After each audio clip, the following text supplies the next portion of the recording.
I would say everyone should rectify their child. Everyone. But Everyone. that's Right. It's a lot of work, yes. When my second child was born, I was present. Of course, I was present. I was present with the clock. What I noticed right away when I was in the room, that the clock in that room was wrong, showing wrong time. Exactly. Yeah, okay. The yeah, that's clock was very common. 5 or 7 minutes early, Yeah. right? Yeah. And then the child was born. There was a first breath, right? It's already happened, but doctors, nurses, they're also busy at that time. They do not write time of birth at that time that the child screams. Only Yes. after they cut the cord and they do something else. Yeah. Only after. So it's they actually first it was off because of the clock was wrong, right? And then additionally they wrote it like 10 minutes late, so it's like 15 minutes difference already.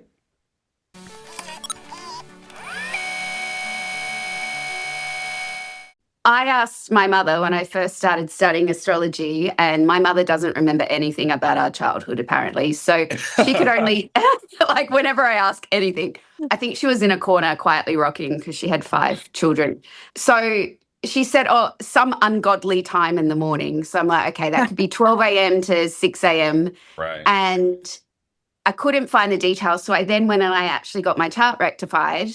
But then I had this memory of actually stealing some birth records from her house once because she is very disorganized and I knew I would never, ever find them again. And I looked, I found the box, and the person that rectified my chart got within 18 minutes of my chart time, which I thought was pretty impressive given I gave them for a 6-hour window. The most effective that we know now, based on this evidence we have, of course, we have to do more statistics with this and gather more cases, is the first breath. Because the umbilical cord sometimes there are births in which the mother or the doctor delays the cutting of the umbilical cords too much. But the first breath is really impressive. So first breath is the most important, not when the child gets out of the womb. That's also interesting. Of course, we are doing research. We have to gather more data. That's why we are asking for more data of yourself if you want to collaborate with this venture. Not Arthur, venture, sorry, what's not venture, project. I agree with that. Most literature says it's first breath. It makes sense because it's the first time, Arthur, in which we are alone with the universe and we are inhalating these molecules and atoms that were created in the bottom of the stars. We are inhalating by ourselves.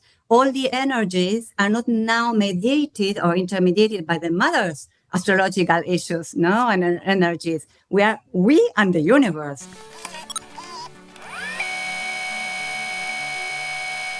Honestly, what I was just thinking is because I'm a business astrologer and I come at it from thinking about, we'll tiny circle to that business too. charts. And it just made me think about the metaphor of the first breath, but within a business, right? A lot of people would use when they say they registered a business name or something. But I would then put that through the question, is that really the first breath?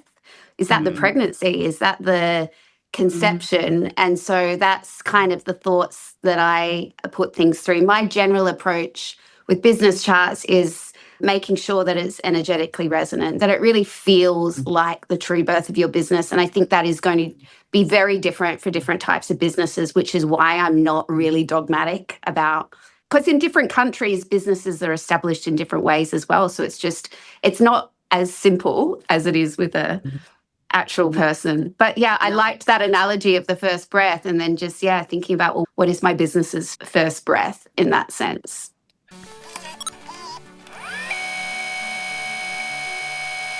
My favorite technique is symbolic directions, 1 degree per year.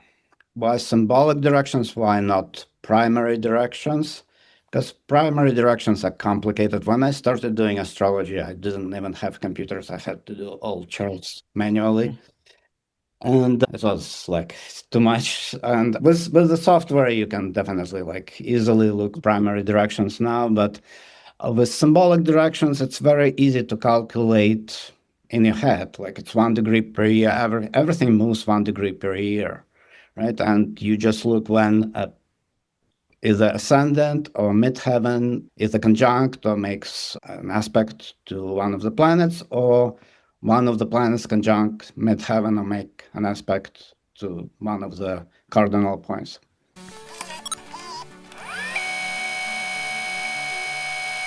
I have worked in the school and I have a lot of examples of triplets, twins. So they had only 1 minute difference between one another. And they had different experience. For example, they had their grandfather died.